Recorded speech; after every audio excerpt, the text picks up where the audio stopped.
morning, afternoon, or evening, wherever you are, and welcome to another NerdTube Star Trek episode review. We are here with the season finale of the Lower Decks, season 4, episode 10, Old Friends, New Planets.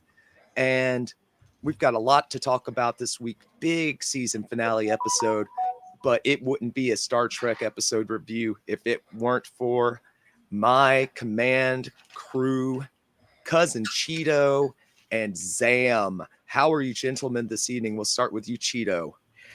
Hoping for a promotion today, but we will see if I get that second solid gold pip. We will see. Um, If it's up to me, you will. yeah, baby. All right. And how about you, Zam? How are you this evening?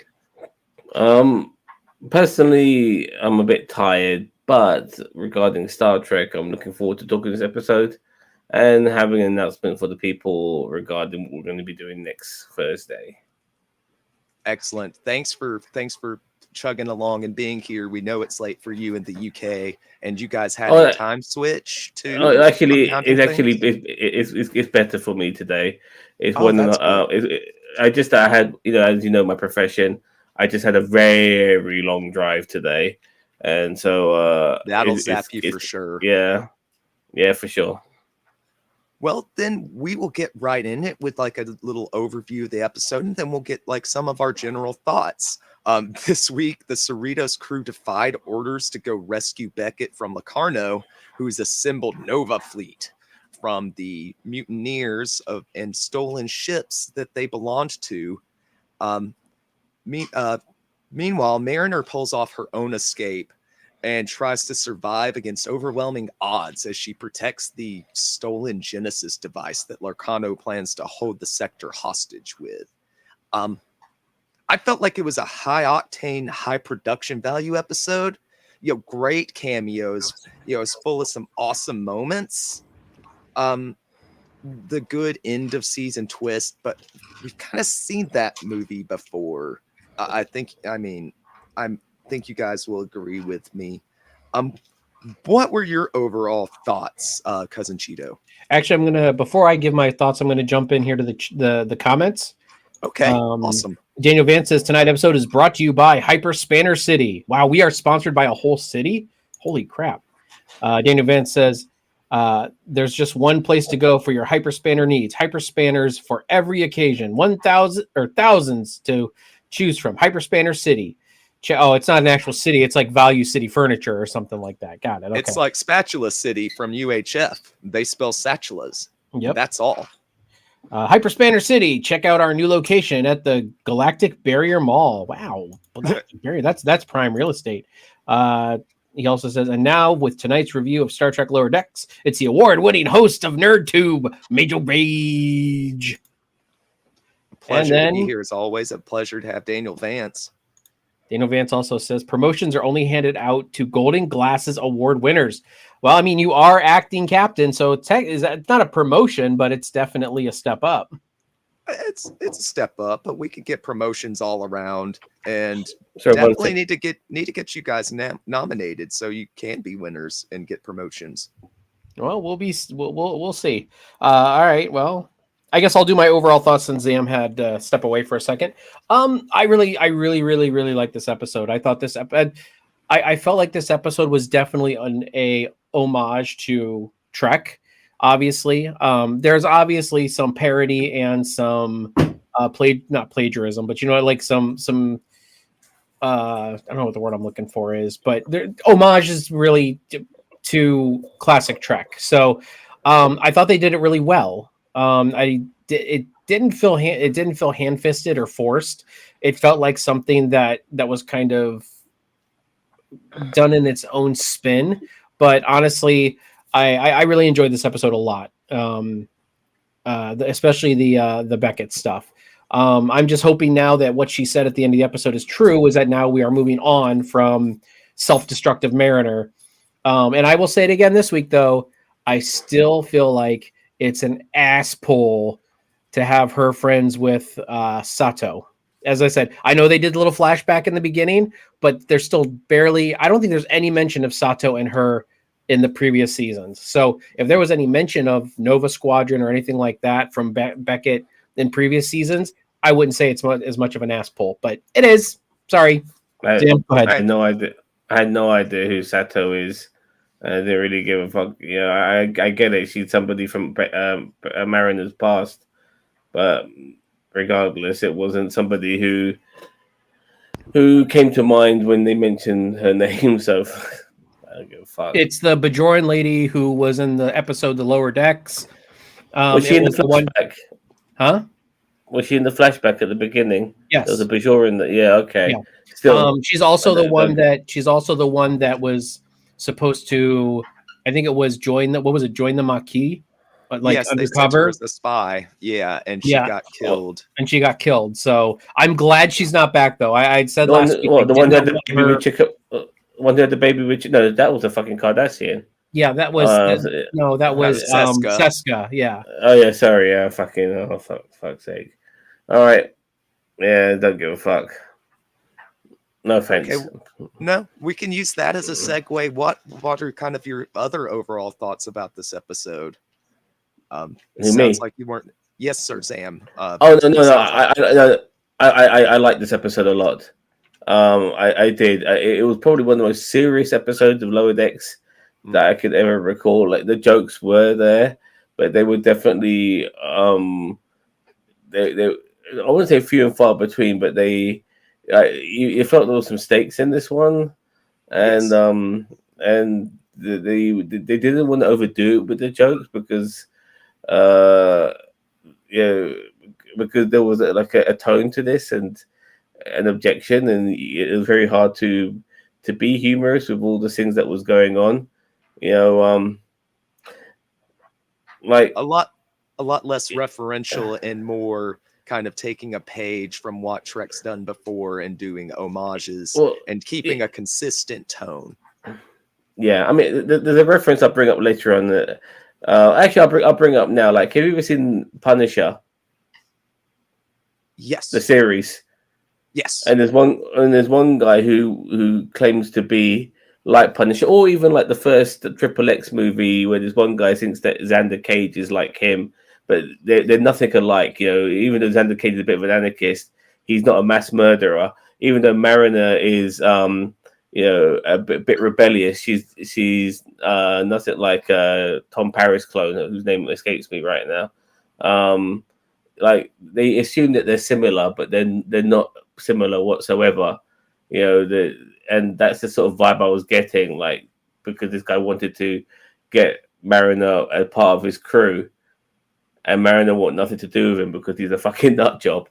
I really like that they didn't go very far with that. She instantly wasn't. They didn't even try to do the whole repeat of what the archaeologist chick did, and like there was never any temptation on Mariner's side, and I think that was a good decision, and just get the episode rolling.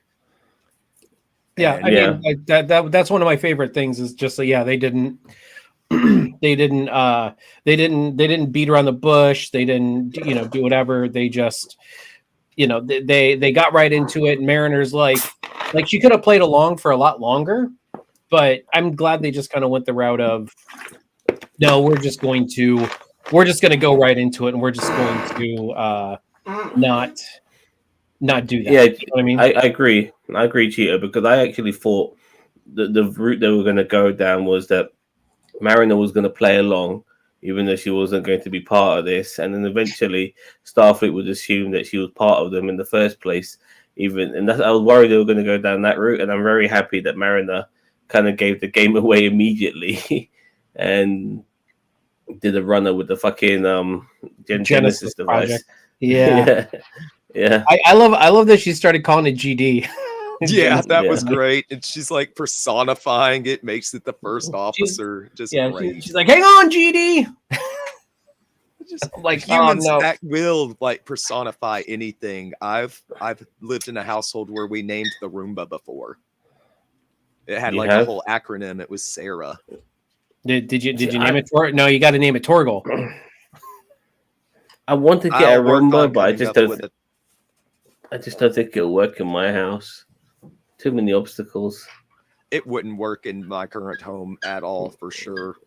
And Mom would probably end up tripping on it. Yeah. Okay, so a couple comments here from Daniel Vance. The music, the best part of this episode. Did you guys catch the end credits song, the new one? I really enjoyed that. I That thought was it a was great. wonderful piece of music. It was so good. It made me remark about just how much I like the music in general.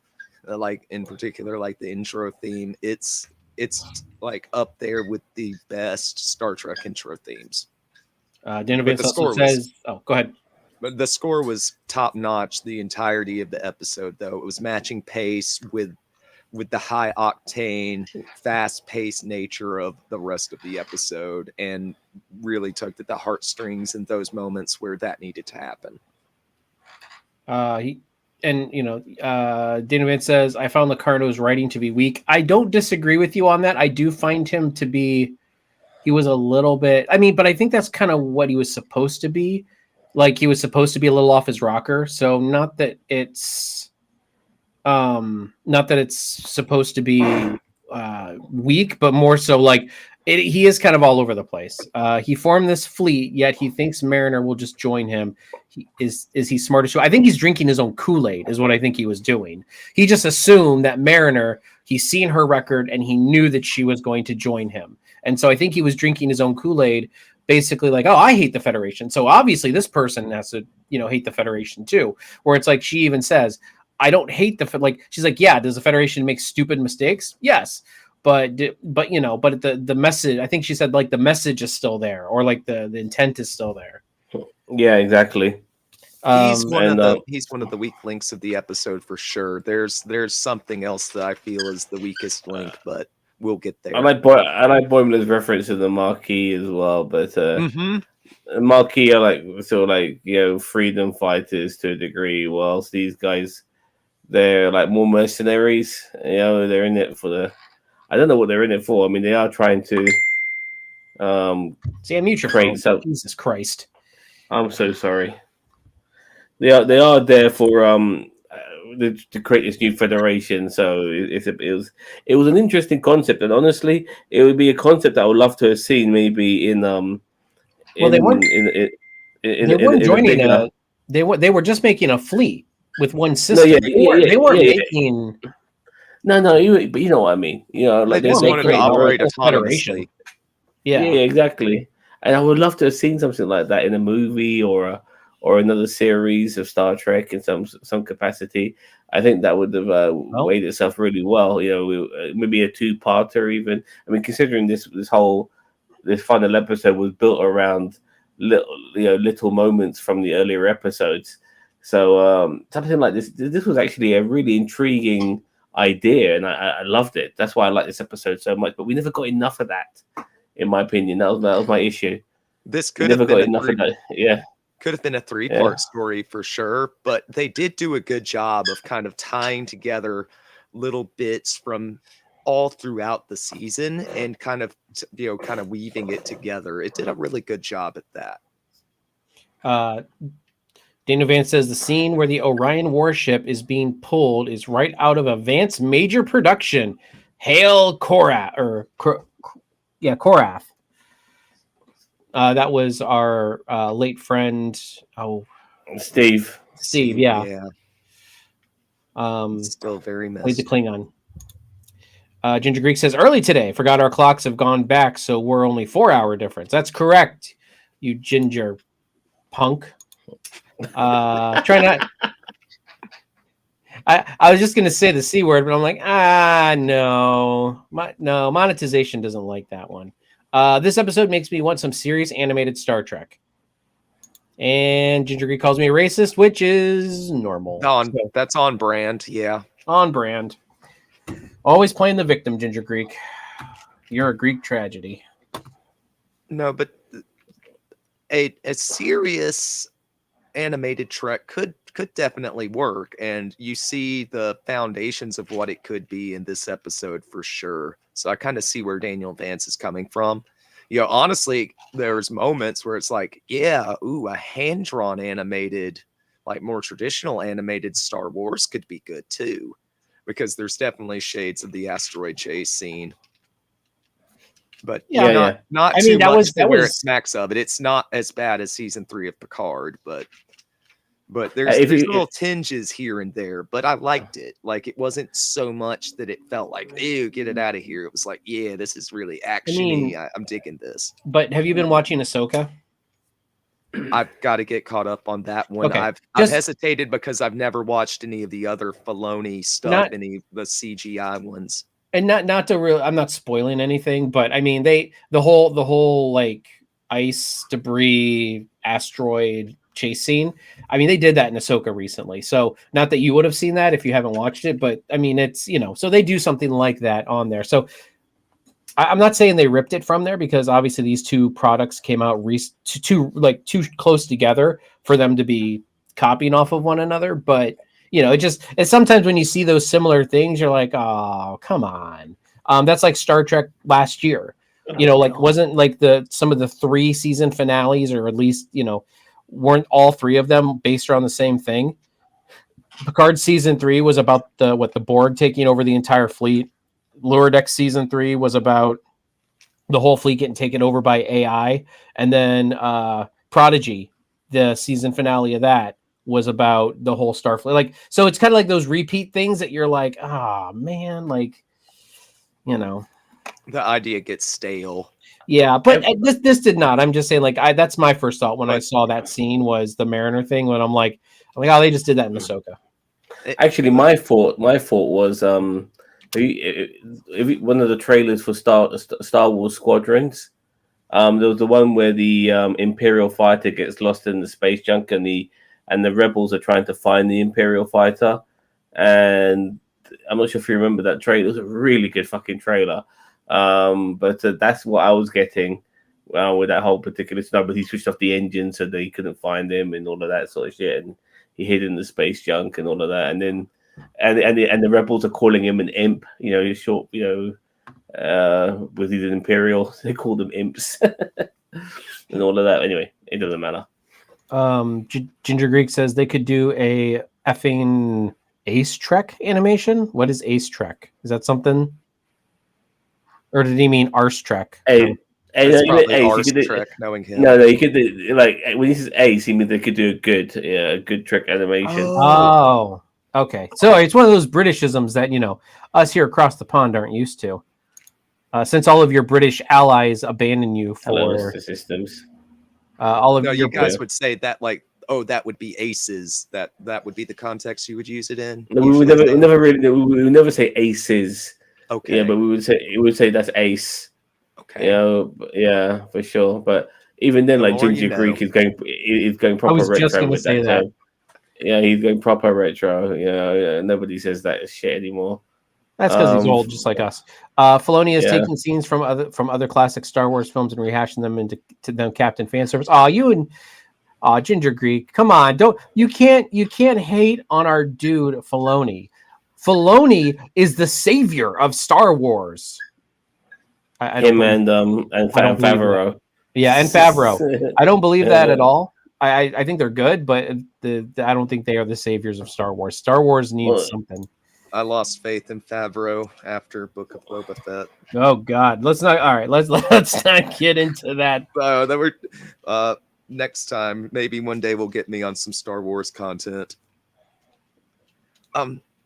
So, this one's gonna be hard to talk about without kind of hitting it in the order. The way they weave the 2 stories together this week was really good and made it feel kind of movie-like. I felt like I found it a bit weird that they knew that Mariner was on that ship, and the first thing they do is that they leave the Cerritos to go to Orion to do some fucking bargaining, and I'm thinking to myself, Mariner's like Mariner, and at this point they already know that Mariner has taken the Genesis device and has escaped the bridge of that ship because they saw that on their view screen, and so instead of maybe trying to get Mariner back, they've gone to the fucking anyway, I just found that a bit weird. I understand there's a barrier as well, so I guess that plays a part too. So, but No yeah, it sense just in felt a bit. going there if they can't get through the barrier and actually Yeah, effect yeah, rescue. yeah. Exactly, and that whole scene was really funny because like when they needed to like get a champion, and obviously, Oh, with Dr. Miglimo and like Tindy has the whole plan. It almost worked. If he hadn't been stupid enough to start throwing actual hands, it could have worked. yeah, exactly. I hate I think what you, Wiggly Mo. I knew you but weren't going to like that scene, Cheeto. I was I, looking forward to hearing you complain about it. like you can't go wrong with Shax, man. Like Yeah, just just throw him put in Shax in the there. fight. Shax would have been able to take her. Oh But I yeah, like that she might be 50% his size, but greater than his size. like, But it's not the size of the shacks in the fight; it's the size of the fight in the shacks. And Shax. That's right, baby. We need a shirt that like, says that. you saw the guys who wanted to fight. You saw obviously Ransom and that other dude who looks like he's from Alien Nation, and You mean and Kaishong, the Temerian? yeah, yeah, and he looks like the alien from Alien Nation. That's what they remind. I mean, the Temerian. You're right. They look like the aliens from Alien Nation, but Yes, yeah, and obviously Shanks, and you can see Shanks is going, "Yeah, I'm ready for this. Like, I'm gonna pick fucking chicken doctor." Foam and get the mouth. That was great. It Yeah, cracked me up both times. Like I think more the like, second time give him what around. he wants. Give him what the guy is. He wants to fight. You know what I mean? He's like Finley. He loves to fight. You know what I mean? Just fucking throw him in there, man. Like, right, like, dude, the prophets are with him, man. Just go for it. Get him in there. yeah, exactly. So. Just really quick before Daniel Vance says the ice in the chase scene looked like Kal-El's ship from the original Superman. Yeah, that is true. It did. I mean, yeah, big old ice crystal. And obviously, then Tindy gives herself up, as a bargaining chip. And I thought, oh, okay, this is what's going to probably go into season 5. Yep. I could already see. Yeah, I was already predicting that. I mean, I'm glad we got it. I'm glad we got it out of the way. We didn't need anything that was like cliffhangery. Cliffhangery or anything like that. And I mean, they've already pretty much the characters themselves acknowledged that it's not going to stick long. And even for the time that she is gone physically from the Cerritos, I imagine we'll see her on episodes of the show, just cut to her doing her own thing on Orion, being the mistress of the winter constellations. Just snippets, just so we remember she's there. I expect them to get her back to us no later than like season episode 3. I think this is where we might see her and Rutherford like finally, announce, for their love for each other, possibly. Absence I'm not saying absence in the heart. Because Rutherford was deeply upset. I mean, he was deeply upset when she left. It was a big deal for him. Nope, I don't want it. I don't want it. I don't want it. They can cuddle in the turbo lifts all they want. I don't want it. I don't want it. Look, if the show ends, and I wouldn't mind them hooking up regarding like a finale of the season or whatever. And if you're going to do a progression of the show, and there might be another season after this, then it is a sort of progression of our characters, So it wouldn't necessarily be the end of the world, but it would be nice. I don't know. I'm kind of rooting for them to get together now. I don't know how you feel, Mage. I didn't think I wanted it, but the more I see of like the way they're going about it, it's happening naturally and over time, and they're really cute together. They are so damn cute together. I think I want it to happen as much as, but they better not ever ship Boimler and Mariner, or I think I'll just stop watching, period. No, that's not. Their friendship is plutonic. Like, it's a bit like, in the X-Files, people were dying for Fox and Scully to fuck each other. I was thinking, why? I never wanted that back then either. Like, they're co-workers, and they have a great co-worker relationship. Yeah, exactly. And it's the same.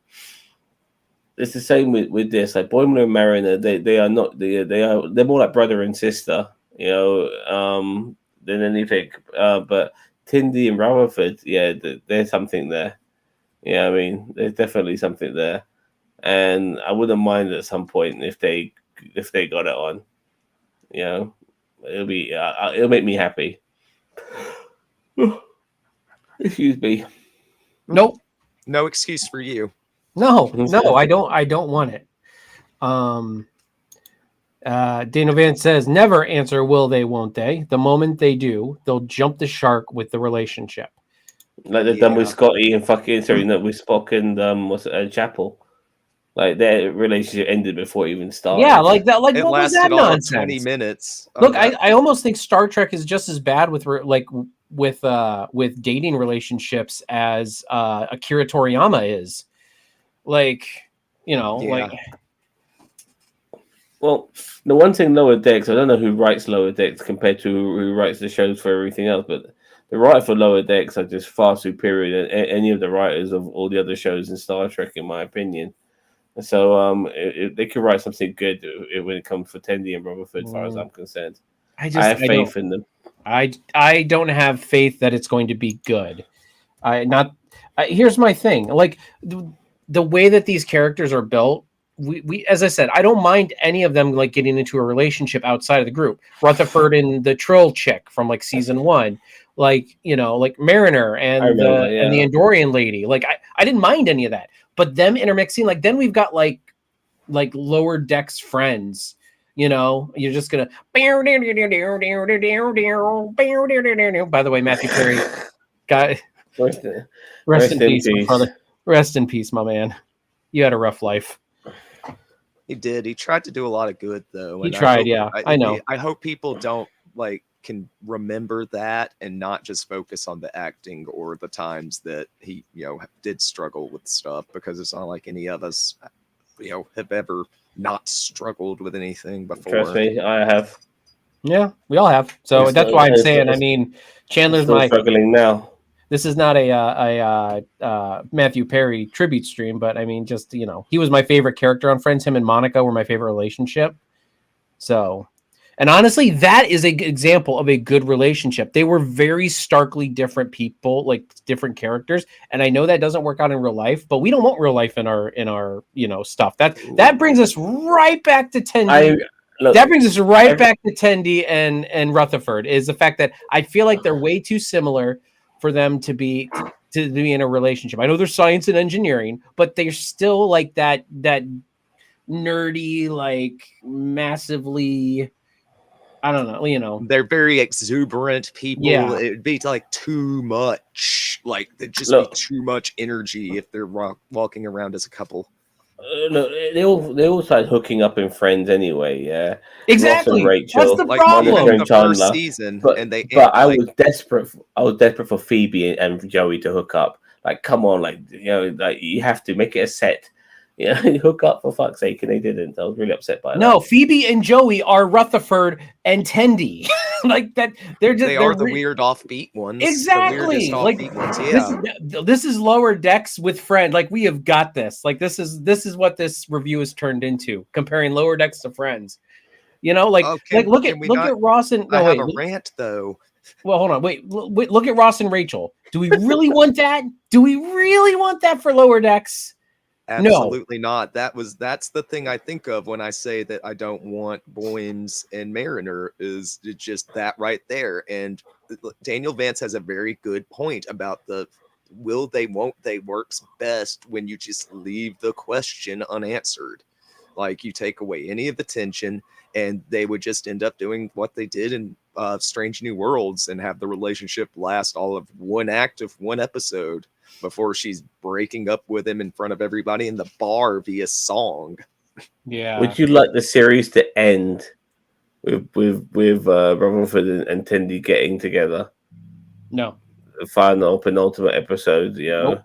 They could do it at the end, and I think it would be best done at the end, and we could do see them realize it more and more as we go on. But the ending of the show brings me to I've got a really good idea for a highly illogical podcast topic, or maybe even something to talk about if we do a season review.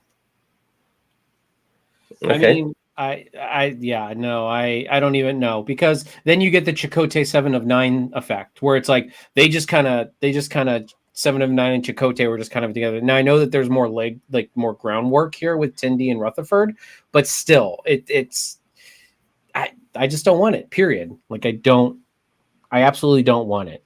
Trek doesn't do shipping well. And that was a really good comparison you made earlier to Akira Toriyama. He's probably the king of not being able to do ships.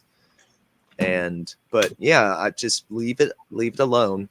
I say, but on my head says leave it alone, but I see the two together on screen and just I get all my warm fuzzies. Yeah, exactly. And they seem like a couple that I would like to see get together. You know, they feel made for each other. And after seeing Rutherford so deeply disappointed, you know he loves her, man. I mean, that alone, that look of disappointment was the um what is grief if not love persevering right there. You know what I mean? No, I It disagree was. on it. It was. He misses his turbo lift buddy. I think that's what it is. Yeah, but Boimler left in the first season and he was cool, like We've seen this movie before, yeah. Like it's different. This is love this time around. Like after 4 seasons with Tindy, I think he realizes how he really feels for her. Anyway, let's get my bold brother in here.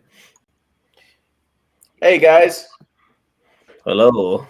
Hello. Good evening. Invite. Thanks for having problem. us. It's a pleasure to have you on, sir. Oh, thank you. So what's up? We're talking some Lower Decks. We are discussing the season finale episode. We've just kind of been going through aspects of it that we feel worked or didn't work as we went along. Not really doing a play-by-play, but as far as about the time frame we were talking about in the episode, like the last thing chronologically, we were talking about our feelings about the kind of the ring chase scene and the cat and mouse that Mariner was playing with members of Nova Fleet. But wait, before we get started, Josh, you have to chime in. Tindy and Rutherford, yes or no? Absolutely. No, God damn it! They've got to figure it out. But yeah, they totally love each other. You made him rage quit. I actually said that it would be nice that when the show has its series finale, and it genuinely ends. It would be nice maybe them to get together by then. Maybe by the penultimate or final episode. It has to be towards the end for it to work. Yeah, exactly. Yeah, so. Nope, they're gonna be a Ross and Rachel. They will not be a Chandler and Monica. They will be a Ross and Rachel. Just saying. When they did that episode earlier in the season where they were pretending to be married and then they got all red-faced about it, you could tell that, like it or not, that's where the producers are clearly going with it. So yeah, hopefully they've done it more gradually than we've ever seen it done on Trek before, and that's what gives me the most hope for it, because right before you joined, Cheeto used the example of Seven and Chakotay, and that one's always felt like the worst to me. It's just chucked at the wall, last moment, it comes at the audience out of left field, just feels feels bad, man. It obviously didn't work out because Seven was going the opposite direction when we found her next. So that means Chakotay must just be terrible. He's driving people to play for the other team. I remember that there was some post by StarTrek.com, and it was a picture of Robert Beltran, and it was what would you do if you could spend the whole day with Chakotay? And somebody responded, be bored. It's maybe Seven was so bored with him that she decided that she was into girls. So that's true. Josh, you have a question from Daniel Vance. He says, Josh, at what point in this episode did you say Vance Major did it? Oh, from the stealing of the storylines? Yeah. Yeah, for people who don't know, Vance has this conspiracy theory that CBS and Paramount are stealing storylines fan films. I don't know that I saw one in this episode because I was kind of like watching it at work, so I didn't have my full attention on it. I sort of half watched it, so I didn't have that moment in this particular episode. But I'll go back and look and see if I can. He said something about the Cerritos dragging the Orion vessel. He said that was a Vance that was right out of a Vance Major. I don't think I've seen that fan film, but Let me he also ask him real fast. Yeah, let me get the man himself on the horn. I play a video game called Hearthstone, and it's a card game, and all these cards have special effects. And people on certain YouTube channels create customized cards, and they show their customized cards on these YouTube channels. And then next thing you know, when Hearthstone brings out a new set of cards, you think to yourself, you know what? They copied some of these customized cards these fans have designed. You know, you genuinely feel that. So like, I would not be surprised if writers, get some of their ideas from fans. I wouldn't be surprised, at all, because it's a good way to get content. Well, if you look at, for example, Picard season 3, what happened at the end? There was a Borg attack, and so they went and they found the one ship that was in a museum that was unaffected to respond to the Borg attack. That's a Vance film. There's a Vance film called, I think it's called Break Free, where it's the Battle of Wolf 359 and all these ships are getting blown up, and the only ship they have access to is the Constar. It's this old ship in a museum. And, we're talking Picard season 3. Yeah, So Vance, goes and takes this ship out of a museum. It's a space dock, and it's almost the same shots. And I made this joke when I saw Picard season 3, where it was like a Back to the Future meme, where it was like, Marty McFly and the Constar, and he's like, "Oh, I've seen this one." How could you? I remembered that. I remember that meme. Good top quality shit posting, man. Thank you. Yeah. So I messaged him. Now keep in mind, Daniel Vance, if you could comment, what Constar film was that? Remember, Vance has made like 200 Constar films, and I've seen most of them. I may have missed that one.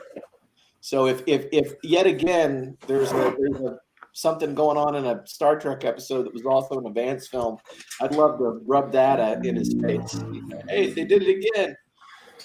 It's a huge backlog of work to work your way through. It's kind of intimidating when you first start to try to get into it. There's just the playlists are huge, but it's so worthwhile. You can't blame writers. You can't blame them for stealing ideas from fans. I mean, you can't blame them. It's in the sense that, look, if you're looking for inspiration, then you go to people who can't do shit about it. You know what I mean? It's because they want to see that story. So give the people what they want. No, it'd be nice to see a little bit of acknowledgement, though. Inspired by. Gosh. Yes. See that you throw that in the credits, and you're giving credit instead of plagiarism. Well, they'll never admit it. Just like they block all of our videos where we're reacting to their trailers. Well, I will say that I liked that scene, and when you had the Cerritos pulling the Orion ship, and you had Boimler on the bridge, and he's like that moment in command, and he's having his moment there, and I'm telling you, T'Lyn was totally turned on by it. Yeah, she's like, I'm about to tar his ass. Boimler and T'Lyn, I can see happening. By the way, oh yeah. I don't know. I think it would be interesting for Rutherford and her, because keep in mind Rutherford's android implant, or his implant, is Vulcan. So Rutherford is Tindy all the fucking way, dude. Yeah, I mean, it's Tindy all the way. You saw how disappointed he was when she left. Yeah, so and Mariners on her own path. You know, it's there. You're not going to see a Boimler Mariner. That's not a thing. You know, I think. Oh yeah. They're Thank brother and goodness. sister. Yeah. I mean, Yeah. yeah. I Well, could she's I'm his telling you, Stadich. I'm telling you, in that scene, Talin was totally getting hot for Boimler the entire scene. She was just sitting there like, oh yeah. She wouldn't admit it, but she was out of control. Well, that's why she wanted to stay on the ship. I mean, she's Yeah. and when she was asked to come back to her old ship, she's like, nope, I'm gonna pond far to pond near this guy. Yeah, when it's upon fire time, she's beelining for Boimler for sure. The females go. Yeah, females go through pond far. Yeah. I'm like, Yeah, wait a they minute. do. By the way, Yeah, there's the that Haunted happens, Hall they episode. really are stealing from a fan film because that's my fan film. Was We reviewed that one. lady Pon Farr, Yeah. Starfleet officer. I mean, The but premiere. okay. I mean, I can see that, but I mean, Pon Farr has been something that's been delved into Trek and like almost every season with every Trek with a Vulcan in it. I mean, there was like 2 episodes in Voyager with it. One dealing with Tuvok and one dealing with what's his nuts. I don't know, the engineer. Vorik. Yeah, Vorik. Yeah, Vorik, that's right. No, I loved the Captain Boimler moment. Like, I'm not sure how many of our reviews you've seen, but I make no I don't hide my love for Boimler. He's my spirit officer. Like, there's a little bit of Tom Paris in there when I'm feeling goofy, but it's mostly Boimler. And I love the Captain Boimler scene. I got so pumped, but on the second watch, I'm like, yes, the command crew is on the captain's yacht, but are there no other commanders, or lieutenant commanders, or even full lieutenants on board that could be in charge of the bridge right then? Yeah, and you're pulling a page out of my book where I'm like sitting there looking at the command structure, going, like it's like the Harry Kim effect. Why do you have an ensign as your leader of your operations division? Like it's TV. You kind of have to, like I have no idea why Harry Kim was even in charge of the operations department. The only series that didn't do that was DS9. They actually kept a suitable command structure. Everybody was either a lieutenant commander or a commander or eventually a captain. The only one that was a chief petty officer, Miles O'Brien, but he was brought in as more of a specialist type, dealing with Cardassian tech. And He's Buffalo Butt. Certain guys like him, even in the military, that even though they're not commissioned officers, they've got so much experience and time under their belt that they have that on the job experience to kind of command some authority. Look, what bothered me, even though I did thoroughly enjoy this episode, certain things stuck out to me. Like, why the hell is Boimler and Rutherford piloting the Cerritos? And why the hell is Tindy also on the bridge as well? Like, what the fuck? What are all 3 of them doing there? It made it's no TV, man. sense. That's TV. I guess you just have to have your main characters in a scene, and Finale. And I get that. And there was kind of a prerequisite thing that had to happen, and I think last week I was like, and I didn't really follow through. It was like, how long is it going to be in the episode? Like, what's the minute mark where somebody goes, has anyone noticed that the guy looks exactly like Tom Paris? We said that last week. We're like, if they don't at least mention it, like it's a waste.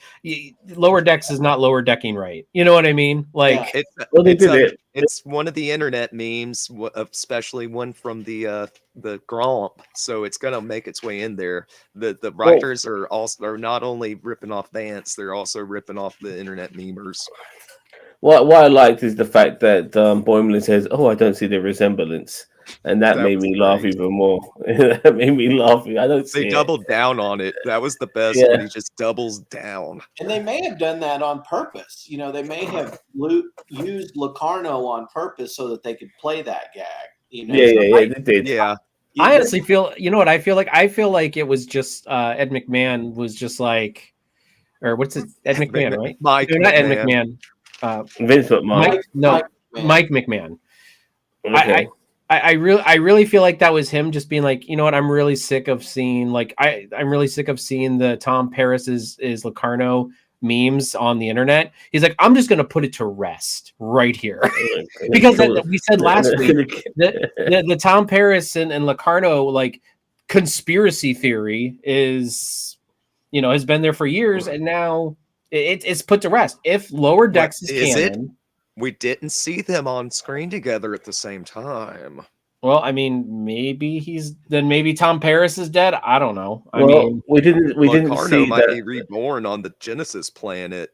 Look, we didn't see Tuvok and Switch that to and that human officer who looks like Tuvok with each other at the same fucking time. So you know what I mean? yeah, but one has pointed ears, the other one doesn't. Yeah, but it doesn't mean you can't disguise yourself. Okay. I've seen some pretty good cosplays with Vulcan ears Yeah. on screens.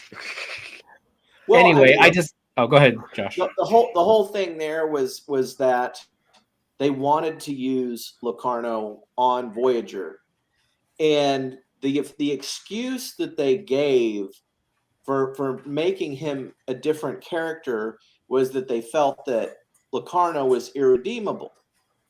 But the unofficial explanation, the real reason, is that they didn't want to pay royalties to the writer of the episode, The First Duty. Yeah. So they gave the character a different name.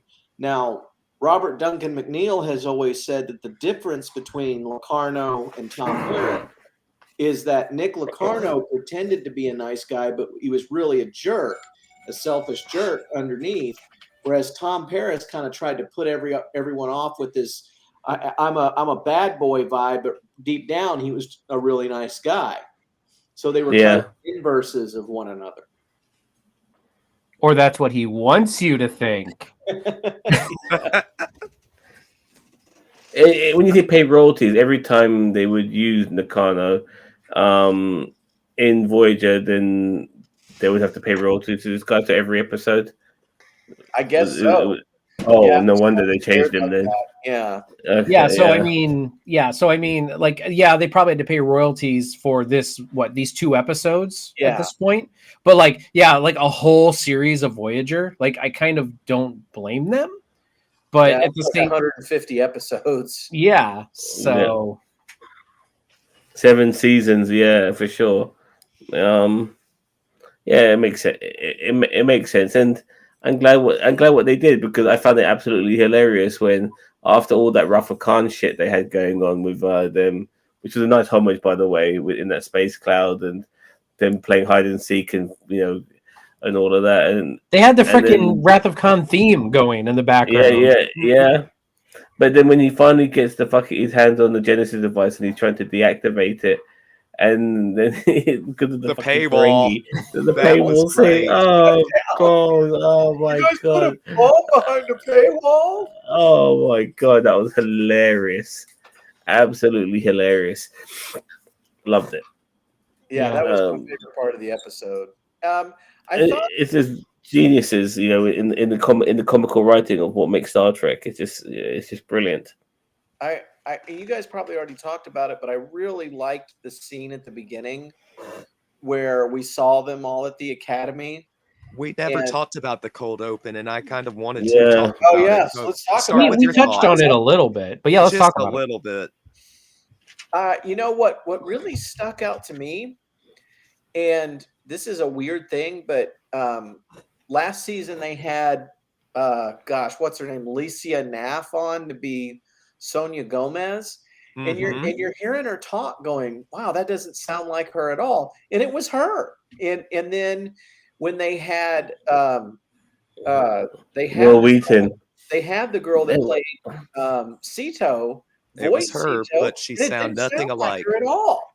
But it's Our been voices changed so much. It's been as 30 we age. years. I would not. I was just saying to my wife, I do a lot of kind of like amateurish voice work, but I would not want to try to make myself sound like I did 20 years ago. I mean, that's kind of another one of those suspended reality things where you either suspend your belief and you're like, I know it doesn't sound like them, but whatever. Or, or you just let it, you know, or you get all bent out of shape about it, and you know, but then you get all bent out of shape if they recast him to a like a similar voice sounding person. The one who Did did Will the Wheaton- best was Will Wheaton. Really? I had no idea that was him. It was man, to him. be He, truth. he Oh yeah, that managed was to- Will Wheaton. Yeah, he managed to sound. He sounded the closest to his old self than any of the others. Like, because even Robert Duncan McNeil was trying to sound a little younger. Yeah, I could tell they were trying to sound younger. It's a hard thing to pull off. Like, I would not want to have to be judged on my ability to do that.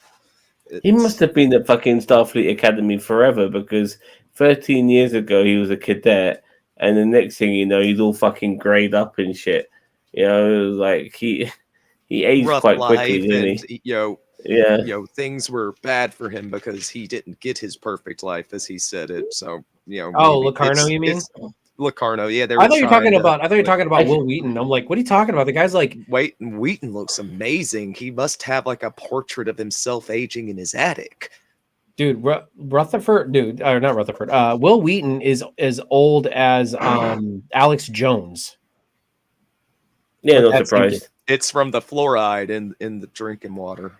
Yeah, right. That's what it is. But Alex Jones, he doesn't drink it. Oh, So Josh, I want to ask you a question, because one of the things I really liked about this episode was this concept of all these different people coming together to create their own fleet, so to speak. You know, different to the Federation and different to their own federations. You know, to like the Ferengi Federation and the Klingon Empire and all of these things. I thought it was a really good concept that could have been played on a lot more if they had another episode or two. What was their purpose? You know, as a fleet, what were they going to do? Or were they mercenaries? You know, and this unity between Ferengis and fucking Romulans and those purple guys and all of that. You know, I wanted more out of that, to tell you the truth. And I don't think we got enough out of that. It was a very good concept. I would love to see that in live action as well. Well, yeah, I wanted to see more of that too, and get more into that, because it took me a while to figure out what completely was going on with all of that, because for the whole season, they were building this mystery and then kind of didn't explain it. And you thought all those people died, and then like, oh no, they didn't die. They just staged a mutiny and all of this. And so it's like, yeah, it took me a minute to kind of figure out what was going on, again, because I was sort of half watching it, but it was an interesting concept. Now, all of those people went off on their own, so maybe they're going to continue to do something like that. I thought it was interesting that the Binars betrayed their own people. I never really thought it was in it for the Binars. Do you know what I mean? Like, I get, and I guess that's because we've only seen the Binars in one or two episodes of Star Trek, period. So, but yeah, I thought I thought that it was really weird that the Binars would betray the Federation like that. Why were some of them down on a planet having to fight some sort of the most dangerous prey type survival game, but they didn't know why they were there? Like, you would think the only reason I could think of logically as to why they would be down there is if they decided they didn't want to be part of the mutiny. But then they would have known why they were there, and they didn't act like they knew why they were there. There wasn't those are the ones who were not part of.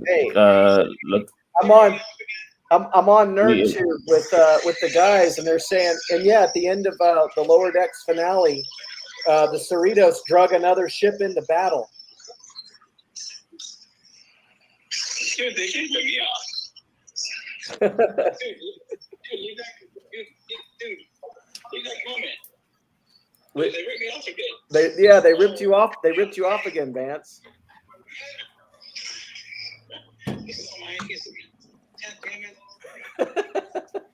We vicariously have the Stan Lee of fan films on right now. Can you guys hear Vance? Barely. Yeah. I feel sorry for him that he can never get any royalties for his ideas. At least give the man some credit. He writes great stuff. Yeah. I mean, I can get stealing it because it's Zam good material, but give the man some he credit. feels sorry for you because Paramount never pays you royalty for your ideas. They don't. That's fucked up. That's funny though. I'm flattered. They need to put fan films on the fucking platform so we can start getting credited for shit. That would be a nice honor. That'll make a great podcast. Well, hey, topic. let me call you back when I'm done talking to these guys. All right. Okay. Guys. Bye-bye. Bye, Stanley of Fan Films. So look, what I was saying was that the people on the planet were like the high-ranking crew members. It was the people that was with Locarno. That's his name, isn't it? Locarno. The Carno. So they were they were the lower deck guys. They were the lower ranking officers. So the people on the planet weren't those people. They were different, which is why Mariner was individually transported off, because Locarno thought that she would be one of them because she's a lower decker herself. So they just arbitrarily made a decision to, at a certain level of command structure, not even approach them to be part of Nova Fleet. Yeah, because they are high-ranking okay. officers. They would never join. But if you're low-ranking, I usually don't miss stuff like that. I really think they maybe needed a line or two to make that explicit. Oh, really? He said it himself. Locarno said it himself. Yeah, well, I got have. that he said he wanted lower deckers, but he never said, so we put the people down there that were high ranking. Or did I miss that? Well, it was obvious, that they were the high ranking officers because they were on the planet, and he only beamed one person off, which was Mariner. The rest were on the Klingon. The rest I don't invaded say the Klingon it's ship. obvious when you miss stuff, but okay. No. I'm sorry. I don't mean to be rude. I just anyway. Well, yeah, it was a little confusing to me, but then again, I didn't pay attention as much as I should have, so I'll probably have to go back and rewatch it to maybe I'll get it better the second time. But it was fun, and I was a little bit more interested in the dynamic between Locarno and Mariner. I thought it was interesting that they decided to pick up on the storyline of what happened to Nick Locarno after the first duty, because I always wanted to answer that question. I was always interested in what he did next. Agreed that there's more potential for drama and entertaining content there. It's just it just bugged me, as I'm not used to not following what's going on in an episode of Lower Decks. Yeah, for sure. And despite even getting back to the way people sounded, even Will Wheaton sounded different. That's what I'm saying. I had no idea it was him. Yeah, and then I was looking at, and then there was this other person there that I didn't know who it was, and then I was like, oh, that's Joshua Albert, because we never met him because he was dead in the first duty. So I was like, okay, that's a neat touch. That's the first time we ever get to see that character. So and it established the dynamic. It makes it more tragic. He was the first one who was just like, well, maybe we shouldn't do this, and he got pressured and pushed by Locarno, and I thought that was a good touch. Yeah, to show that irredeemability of Locarno. And I know that one of the things that Major Grin was making fun of last week was, Mariner kept saying that she and Cito were friends, and then Major Grin was playing the clip from Lower Decks where Cito was saying, I didn't have any friends. And what they illustrated in this flashback was, well, they weren't really bud friends. It was like she was Boimlering out on Cito and thought Cito was the greatest thing ever. And Cito's like, yeah, this is kind of annoying chick, but I'll be nice to her. See, I always read the second episode with Cito as she was telling Picard she didn't have any friends after the incident. Yeah, everybody turned their backs on her. Well, and it's doubtful that Mariner did. Mariner probably still geeked out on her, but she don't think of lower classmen like that. Not always, just like a fangirl kind of thing. And what was funny was when Mariner was falling all over herself with Cito, I was like, oh, she's Boimler in this scene. She's this is her Boimler side. Yeah, it'd be nice to see what made it so disillusioned with Starfleet, so to speak. I mean, disillusioned in the sense that she never wanted to get promoted. She was just happy being an ensign. In that sense, I would like to see the transition from being plucky young cadet who wants to fucking please everyone and do everything to thing fuck Starfleet to a degree. Not completely, but to a degree. So No, yeah, that but it was cool that they established that there was a reason that she was taking that attitude. And I thought actually tying the show to the episode of the same title was a great idea. I agreed with that. I felt like that little scene was a nice touch. I feel like it, to steal Cheeto's term, last week he was saying that he felt like it's an ass pull. I was going to ask him if he felt like it's more or less of one after that cold open scene. I Yeah, feel like that's it's what I would. less I of one. still say it feels like an ass pull because Is it there's less or no more? or more because More? Okay. I mean the same. Really, it's because we don't hear any mention in the previous 3 seasons about Mariner and Sato or anything like that. I just feel like that was written for this season. Like there, and that's fine. It is what it is. I got called out for doing like I think what they say like 10 or 11 ass pulls. Like they had a counter going. And that could absolutely be the case that's what they decided to do.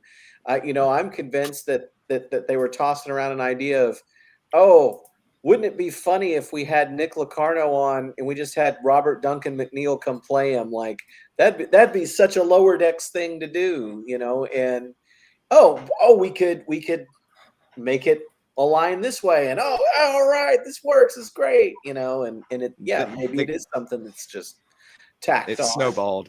Now Yeah. you could argue, if you were a good writer, you could argue, well, she never talked about it because it was too painful. You could maybe argue that, but yeah, it is probably a tacked on thing. My guess is that they just wanted to do the Robert Duncan McNeil gag and went, oh, we could make it all about Mariner and Sito, and they just kind of came up with something, Mike McMahon thought it up while he was sitting on the toilet, and they couldn't wait to give it a shot, I think they should have had Tom Paris and Locarno in the same scene. Like I think Paris should have been for some reason should have been on the Cerritos or in another ship, that he's on that's helping the Cerritos, because I think the season 2 finale I really enjoyed. There were 2 ships involved in that. I kind of like those episodes where it's like, you have the Cerritos actually being a support ship like it's supposed to be. Yeah. Now that's probably what I would have done if it were me. I would have had Tom Paris and Nick Locarno in the same episode. That would have definitely been hilarious and confusing. And what I Could play up appreciated the confusingness on purpose. What I appreciated too was that they used the same animation for Tom Paris and Nick Locarno. Like they didn't even really bother to do much with it. It was like, yeah, he's totally the same guy. Let's see if I can find this Vance film. Told me what I'm really hoping that he knew what I was talking about too. And I just messaged him and said, "Did you do a film where one ship was pulling another?" And he instantly gave me an episode title. I'm hoping that whilst we still have them, I would love to see or hear one of the TOS characters on Lower Decks. Maybe George Takei. I mean, he's been on Lower Decks. Has he? Yeah, season 2, I think, the penultimate episode. He was on the ranch. Remember, it was Kirk's ranch. Oh yeah, the my. Yeah, you're right. Yeah, fair enough. Let me see if I can find it real quick. Like I am in this film he's talking about, and I didn't even remember it. Okay, we can put that at the end. We're hitting about the 1 hour mark. Do you guys have anything else in particular that you wanted to talk about the episode, or should we throw the poll up in chat and start giving our final thoughts and then rankings? Well, Tindy at the end, when she leaves the ship and like she's obviously on the Orion ship, but she gives kind of like a devious smile, which was interesting. And like, where we're going with this, like, is she going to tackle her sister? Is she going to try and be leader of the pack? I don't know. It's going to be interesting to see what they do with her. Well, Her she Orion has, side she's was gotta showing have for some sure. kind of plan. You know what I mean? Because Mhm. if she was going to even go for that sort of deal, then she had to have in the back of her mind knew how she was going to play that if she was going to end up back there. If that if they followed through with that. I found this Vance film. Let me see if I can. I found the part he was talking about too. Here, I'm going to message it. I mean, you can just do share screen. I mean, Can I do that? I think you can. Sure. Yeah. I don't think we can do that on. Can we do that on our side? I understand. Either myself or Cheeto can allow it.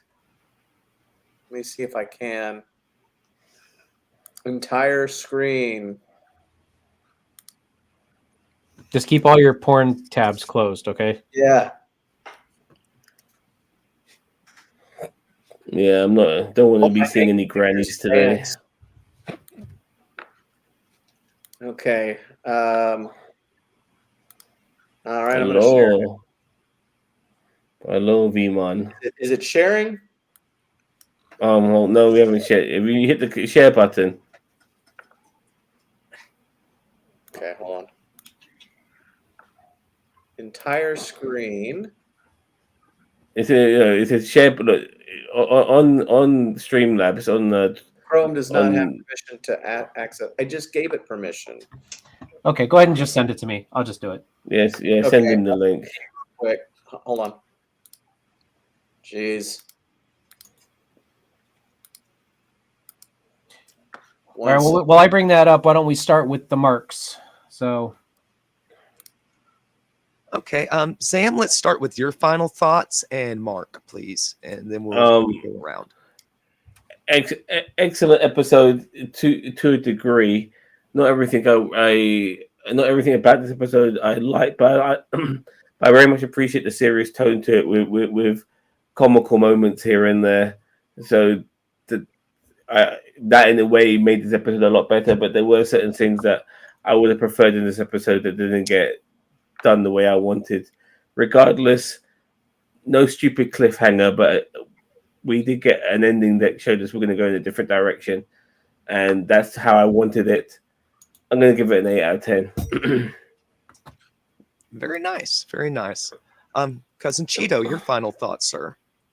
I'm going to give it a 9. I mean, pretty much everything we said. Also, No Budget Productions, thank you so much for the $2 donation. Keep on geeking on, baby.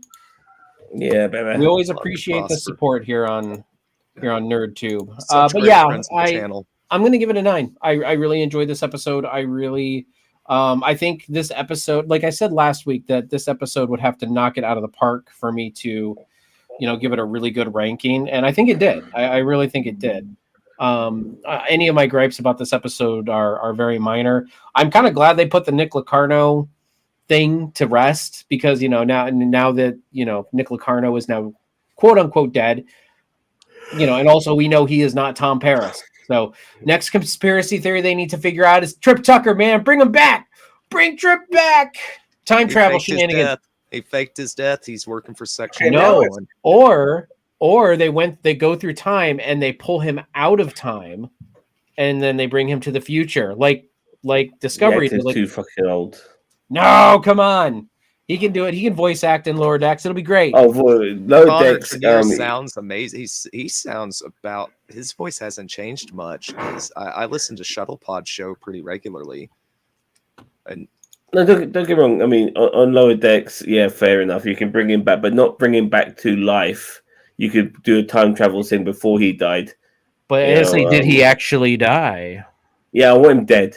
He needs to be dead. No, we never saw it actually happen. It was a holodeck recreation. Oh, yeah, bollocks. This a dramatization. Jeez. All right, Mr. Irwin, what are your final thoughts and Mark? My thoughts at the moment are embarrassment because Daniel Vance brings up this moment with the Constar, and hey, when did you see that moment they stole from the Constar? I'm like, what are you talking about? And then I pull this film up and I watch it, and like, I'm in this scene. You And do not so only am I much in work. this How scene, can you remember this everything is like you've done? this is my most infamous scene in Constar Chronicles, where like my most infamous line. And I'm like, I didn't remember that I was like in this scene you're bringing up. So yeah, I'm a little. I mean, Josh, we are all getting quite older, so I mean, our memories do start to go. I forgot what I did 5 minutes I ago. did Oh, send was it it this to you, podcast? Oh, yeah. But it's like, as far as the episode goes, I really liked it. You know, is it yesterday's Enterprise? No, of course not. But it was a good episode. I enjoyed it. It was a 8 out of 10. It was fun to watch. Good story, good character development. Set up something for next season. So no complaints. Very fair rating for sure. I really enjoyed this week's episode. Just on my first watch through, I was stoked. I was so excited. It was action packed. Pacing was great. Like you said, there's great plot development. On the second watch, it's kind of those little bit like things where maybe I wasn't following it as well as I could have, or just it felt like that, like little itty bitty nitpick things are gonna bump it down to a 9. But it was so entertaining. Bump it down to a 9. It's gonna bump it down to an. I almost gave it a 10 because I feel like that's like penultimate lower decks. There's nods to the past.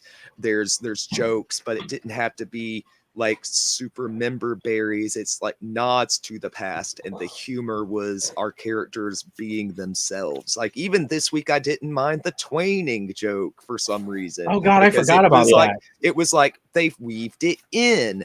This episode did a really good job of weaving together everything that happened over the season, and it's left us with a little bit of question, but not like a serious cliffhanger. And I'm just wondering, are they going to experiment for a couple of episodes with showing us, Devana off being the mistress of the winter constellations while we get T'Lyn filling in as the fourth? They're ultimately going to bring her back. Even the characters have admitted that. So the fun's gonna be the seeing how they go about doing it. So I'm gonna give it a solid 9. Well, and it's like, Zam and I are going to talk about another day with Quantum Leap, where they've broken up the two characters. It's like they're going to get back together. It's just that the journey is how. Our friend is fucking sleazy as fuck, man. You know what I mean? You could tell. He's got sleaziness written all over him. And yeah, we'll right. Yeah, I'm looking forward to it. All right, so I have this here. Josh, you don't have to share yours anymore. I got it. All right, just let me know if you guys can hear this. But crazy son of a bitch. Yeah. He's moving us through the battle in tow. Maintain repairs and let's give him some cover fire. Captain, the Klingons and the modules, they both even the odds. Let's go win this day.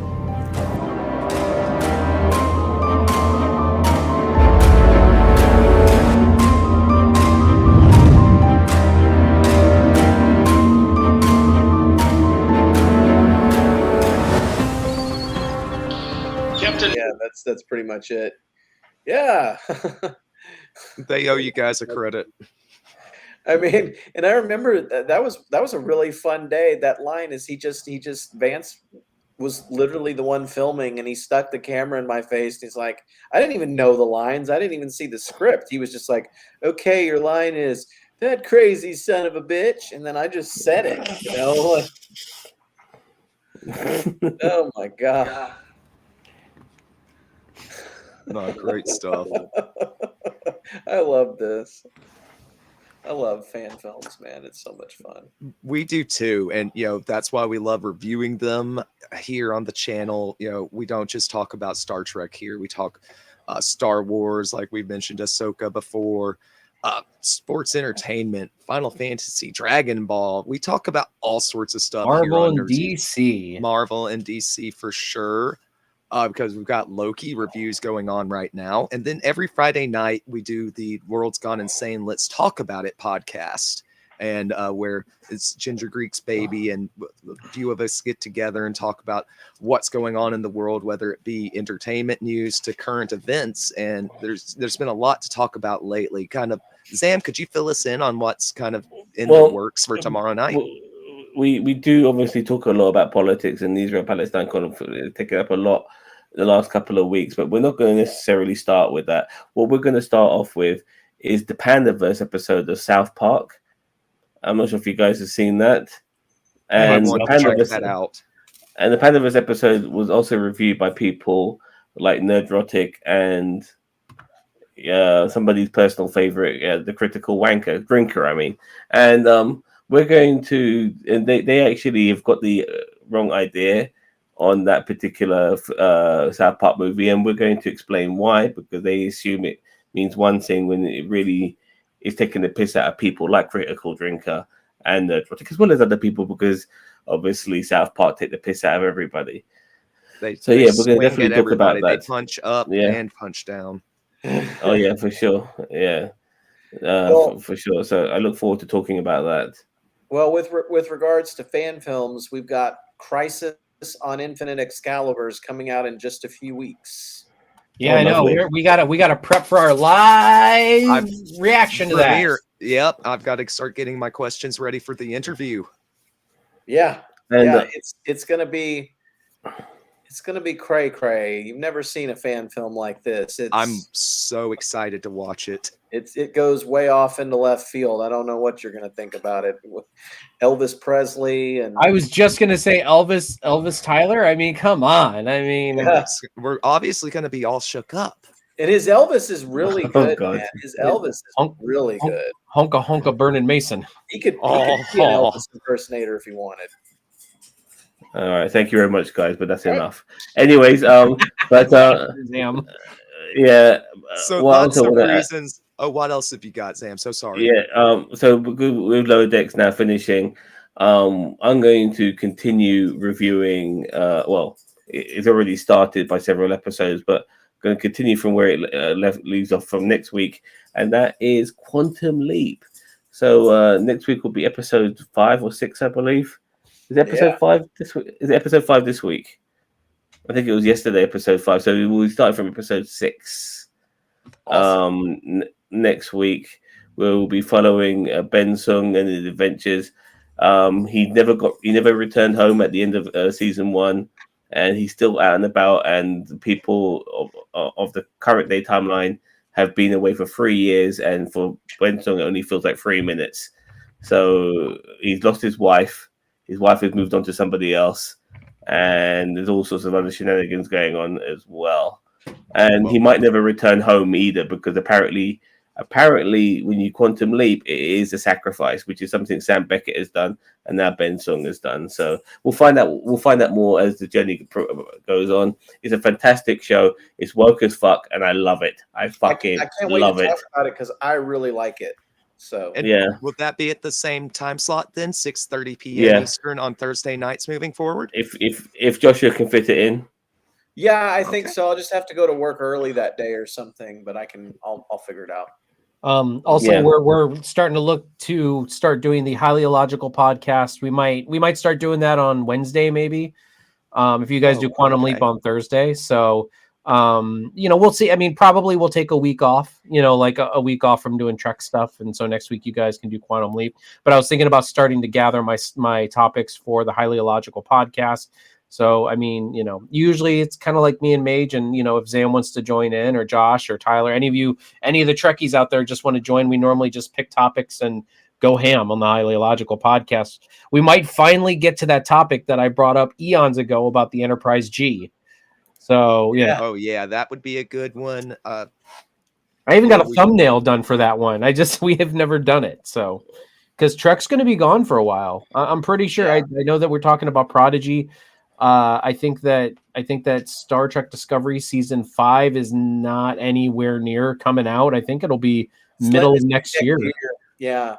So, and that's the only thing on the books at the moment. I mean, there's no word on if Prodigy season 2 will even be on Paramount Plus at all, and which I don't think it will. I think you have to go to Netflix. But Yeah. the only thing going to Netflix is season 1 right now, and then we don't know when Lower Decks, if there is a Lower Decks season 6 or whatever, or when it's going to come out. So, and there's no more Picard, and from what I've heard about Legacy, is the only thing they're really willing to do with that is maybe like a couple of made-for-TV movies, maybe. And with regard to this Starfleet Academy thing, who knows? So it's like we may not get some Trek for a while. It seemed like for 2 or 3 years we were getting a new episode of Star Trek every week for like 2 years. Well, there was spoiled rotten. there was a 30, I think it was a 39-week stint of where we had nothing but Trek. Like every single week there was Trek, and I think the only reason why it was only 39 is because there was literally 1 week gap between two shows. And then even before that, we had got a long, like a 19-week run of something of Trek 2. So it's like in that span, you're looking at like what, 50 some weeks, almost a year of Trek with only 1 week break in between. So I mean, we have been spoiled for Trek. And I mean, I know that not every Trek is everyone's cup of tea, but you got to admit, man, we have been spoiled by Trek over the past couple of years. It was really good. And I think even when it went on hiatus again a little bit before Picard season 3 and Strange New World season 2, we had the Orville in there season 3. Yeah. So, So we had Star Trek. We had Star Trek. We had a lot of cool stuff. So, but fan films live on. We're gonna keep making them. So that's what we'll fill our void with. No, but we're finally feeling the ripple effects of the actor strike. Now like whatever stuff would have been made or in post production, at least it's not there. And now we as an audience, we're feeling the ripple effects because we're getting close. Like that strike lasted months. Well, that's the writer's strike. The actor strike is still going on, isn't it? Yeah, but one affects the other. No, I know. Or writers. Yeah, I know, but still, the writer's strike is over finally. But now the actor strike is still going on, so it's just like, you can't do production without both. Yep. Yeah. So, all right, guys. Well, it's good seeing you. Thank you for joining us, Josh. We can find your work on Avalon Universe on YouTube, correct? Tons of great fan films over there. So make sure you check that out. If you've enjoyed our review today, hit the like button. We talk about all sorts of stuff here at NerdTube, so definitely consider hitting subscribe. I want to thank everybody that's joined us in chat this evening, everybody watching down the line on the VOD. Thank you to my co-hosts, Cousin Cheeto and Zamario. It's been a pleasure always. Good luck with Quantum Leap next week, and we will definitely be seeing you soon for the Highly Illogical podcast. Until next time, live long and prosper.